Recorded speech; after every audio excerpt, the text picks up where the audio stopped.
आप में से आज तक कभी किसी ने गौर किया है कि जो बिलबोर्ड्स होते हैं, जो सड़कों के लेफ्ट राइट पे या घरों में भी अक्सर ऊपर आपको लगे हुए बड़े बड़े बोर्ड्स नज़र आ रहे होते हैं, जिन पे इश्तिहारात होते हैं, उनकी लोकेशन कौन डिसाइड करता है? आप एक रोड पे जा रहे हैं, एकदम आपने देखा कि वो गोल चक्कर आया, राउंड अबाउट आया, उसमें 8 से 10 बड़े बड़े बिल बोर्ड्स लगे हुए हैं, और थोड़ा सा आप आगे गए और वहाँ ज़ीरो बिल बोर्ड है, कोई भी बिल बोर्ड नहीं लगा हुआ। तो who is deciding these locations?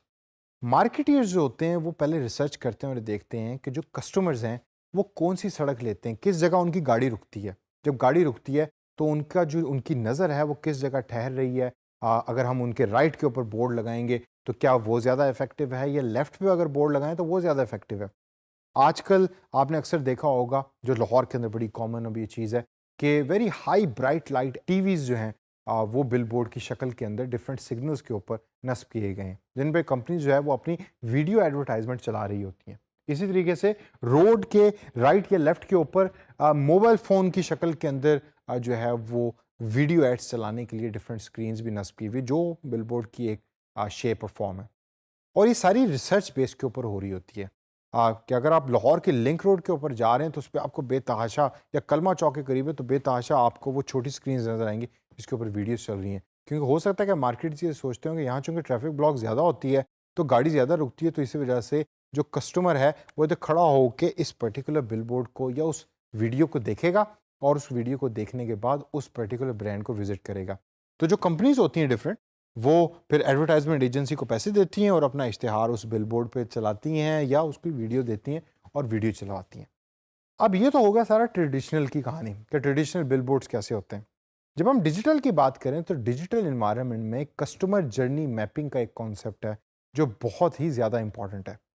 Customer journey mapping से मुराद ये है कि आप अपने कस्टमर का जो पूरा सफ़र है लास्ट पॉइंट तक पहुंचने का, उसको मैप करते हैं। उसको देखते हैं कि वो कहाँ से शुरू हुआ और कहाँ तक पहुंचा और किस किस रास्ते से होता हुआ आया है। इसका फ़ायदा क्या है? फ़ायदे के ऊपर थोड़ी देर में हम बात करेंगे, लेकिन कस्टमर जर्नी मैपिंग में क्या क्या चीज़ें आती हैं। सबसे पहले ये स्टेप बाय स्टेप प्रोसेस होता है। It goes from one step to second, second to third and third to fourth. आप कभी भी कोई स्टेप दरमियान में से स्किप नहीं कर सकते। आपने देखना होता है कि फॉर एग्जांपल रात के 2:30 बजे एक कस्टमर है, उसने आपके ऑनलाइन स्टोर से टी शर्ट खरीदी है। तो वो 2:30 बजे खरीदी किस तरीके से? क्या ऐसी चीज़ है कि रात के 2:30 बजे उस कस्टमर को मोटिवेट उसने किया कि वो आपकी वेबसाइट पे आया और आके उसने वहाँ से टी शर्ट खरीदी। मैं बैठा क्रिकेट मैच देख रहा था, क्रिकेट मैच ख़त्म हुआ, अब मैं फ़ारिग था, मुझे नींद नहीं आ रही थी, तो I turn on my laptop. मैं अपनी फेसबुक फीड को देख रहा हूँ, वहाँ मैंने डिफरेंट इश्तिहारात देखे, उसमें से एक इश्तिहार आपका था। मैंने देखा कि जी प्राइसिंग बड़ी इंटरेस्टिंग लग रही है, सो आई क्लिक्ड ऑन दैट एड। वो मुझे ले गया आपकी वेबसाइट के ऊपर। अब वेबसाइट पे मैंने डिफरेंट टी शर्ट्स देखी, उन टी शर्ट्स की प्राइस भी बड़ी अट्रैक्टिव थी, सेल लगी हुई थी मे बी, और मैंने उनमें से एक टी शर्ट को सिलेक्ट किया। सिलेक्ट करने के बाद उसकी डिफरेंट डिटेल्स को एंटर किया, एंटर करने के बाद उसको ऑर्डर किया, and my order is complete. और उसको ऑर्डर करने के बाद I went back to my Facebook and started doing something else. अब ये तमाम जो चीज़ें मैंने की, ये पूरे का पूरा एक जर्नी है। अब इसको समझने के लिए बहुत ज़रूरी है कि आप वो तमाम स्टेप्स देखें कि कस्टमर किस किस जगह से, किन रीजंस की वजह पे आपकी उस वेबसाइट पे आया और उसने वो परचेज किया। अनटिल कन्वर्जन, ये एक बड़ा इंपॉर्टेंट पॉइंट है कि स्टेप बाय स्टेप तो है, लेकिन अनटिल कन्वर्जन, कन्वर्जन से मुराद ये है कि वो परचेज जो हो चुकी है या वो कंटेंट जो रीड हो चुका है और उसने उस आर्टिकल को या उस पर्टिकुलर पेज को बंद कर दिया, तो वो कन्वर्जन कंप्लीट हो गई है। आपने डिजिटल टच पॉइंट्स देखने होते हैं, जो तीसरा बड़ा इंपॉर्टेंट एस्पेक्ट है कस्टमर जर्नी मैपिंग का। टच पॉइंट्स वो जगह होती हैं कि जो की हैं एक जर्नी के अंदर, वो टर्न, वो सिग्नल कि जो आपकी मंजिल तक पहुंचने के लिए आता है दरमियान में रास्ते में, उसको हम टच पॉइंट कहते हैं या डिजिटल टच पॉइंट कहते हैं डिजिटल इन्वायरमेंट में।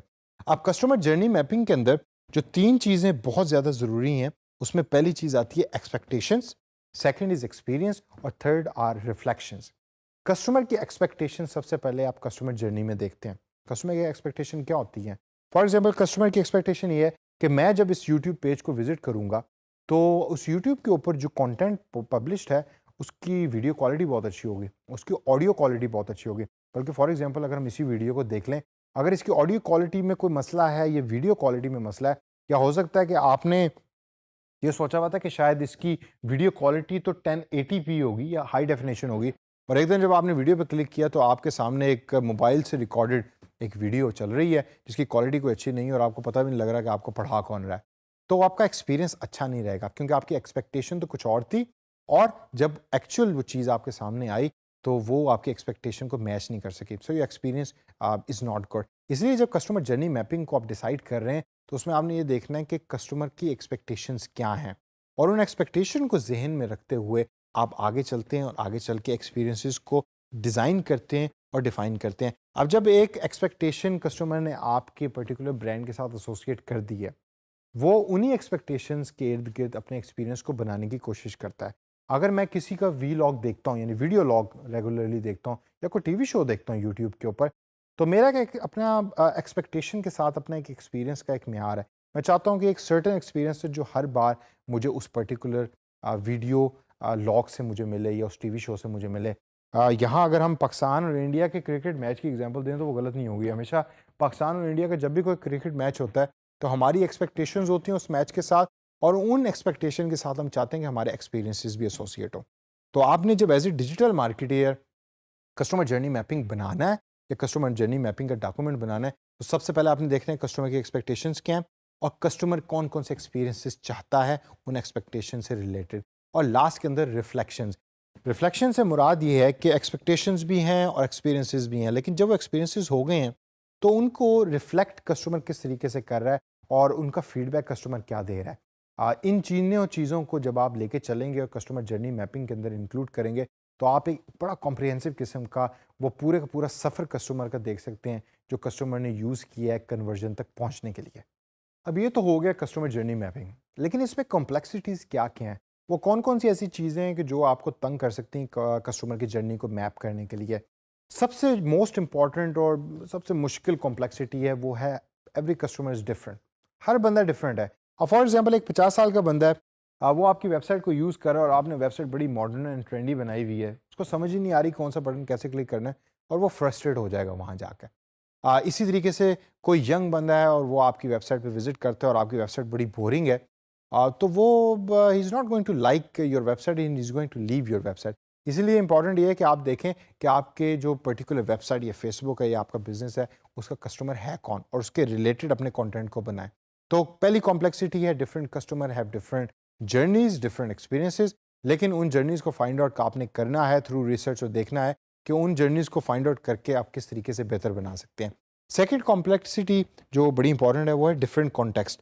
हो सकता है जब मैंने टी शर्ट खरीदी है तो मैं घर पे बेड पे बैठा हूँ, खाना खा के हटा हूँ रात के 2 बजे और मैं because I did not have anything else to do, तो that's why I went ahead और मैंने आपकी शॉप से शॉपिंग की है। जबकि दूसरे साइड के ऊपर वही टी शर्ट किसी ने दोपहर 3 बजे खरीदी है, वो ऑफिस में बैठा है, कोई काम नहीं कर रहा, बैठा बोर हो रहा था, तो उसने वो अपने ऑफिस कंप्यूटर के ऊपर जाके आपके ऑनलाइन स्टोर पे विजिट किया और जाके चीज़ों को खरीदा।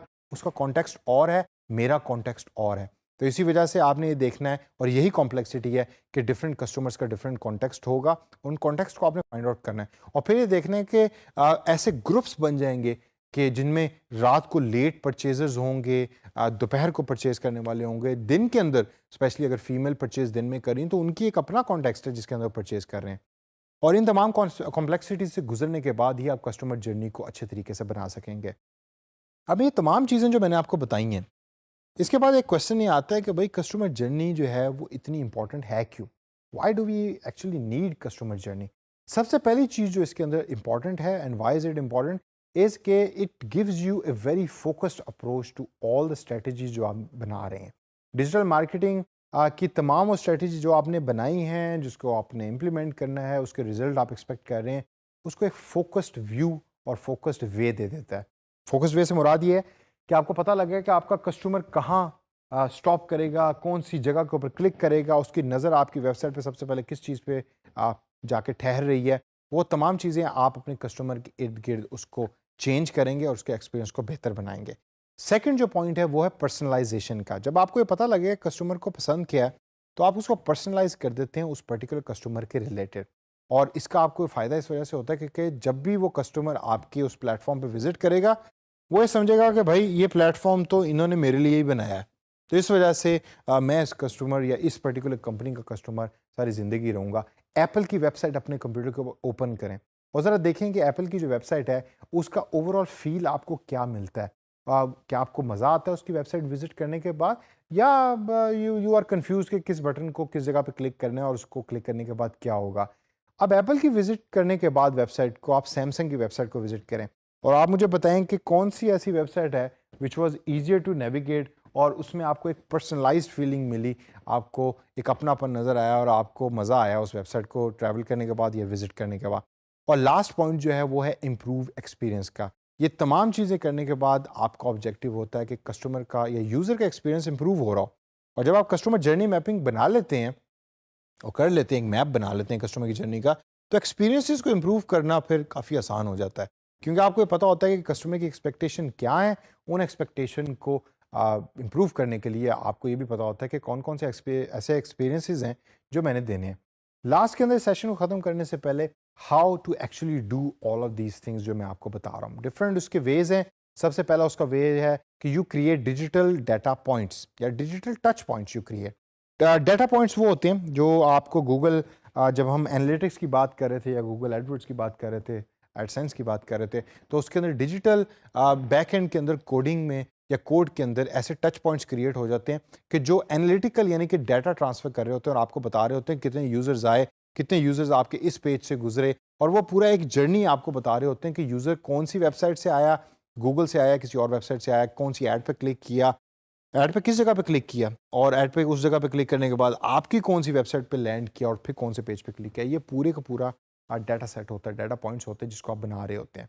Second and most important is research. You carry out research, you find out कि आपका कस्टमर क्या कर रहा है, और जितना आप रिसर्च करेंगे उतना ही जर्नी आपके कस्टमर का मैप अच्छे तरीके से होगा। और लास्ट और बड़ा इंपॉर्टेंट पॉइंट है map extensive and change optimal. आपने हमेशा मैपिंग एक्सटेंसिव तरीके से करनी है, डिटेल्ड मैपिंग करनी है। आपके जो ऑफिस का कमरा है या आपके घर का कमरा है उसकी दीवारों के ऊपर बड़े बड़े चार्ट्स लगे होने चाहिए जिसके ऊपर कस्टमर की जर्नी बता रही हो कि वो सुबह इतने बजे उठा, इतने बजे उसने अपने मोबाइल का फेसबुक खोला, यहाँ से उसने ये ऐड देखी। ये तमाम चीज़ें आपने एक्सटेंसिवली करनी है। लेकिन चेंज ऑप्टिमल, ऑप्टिमल का मुराद है कि सिर्फ उन चीज़ों को चेंज करें जिसका इफेक्ट आना है। ऐसा ना हो कि आप चेंज भी एक्सटेंसिव कर रहे हैं और मैप भी एक्सटेंसिव कर रहे हैं, तो अगेन वो हॉच पॉच क्रिएट हो रहा है, कस्टमर को भी समझ नहीं आ रही और आपको भी समझ नहीं आ रही, तो ना आपका यूज़र बढ़ रहा है और आपकी तमाम वो एफर्ट जो आप लगा रहे हैं वो रायगां जा रही हैं। तो कस्टमर जर्नी मैपिंग, इसको आपने समझना है, इसको आप कोशिश करें कि जितना ज़्यादा प्रैक्टिस कर सकें और उसके बाद इंटीग्रेट कर सकें, उसको इंटीग्रेट करें। ये आपके एक्सपीरियंस को बहुत बेहतर बनाएगी।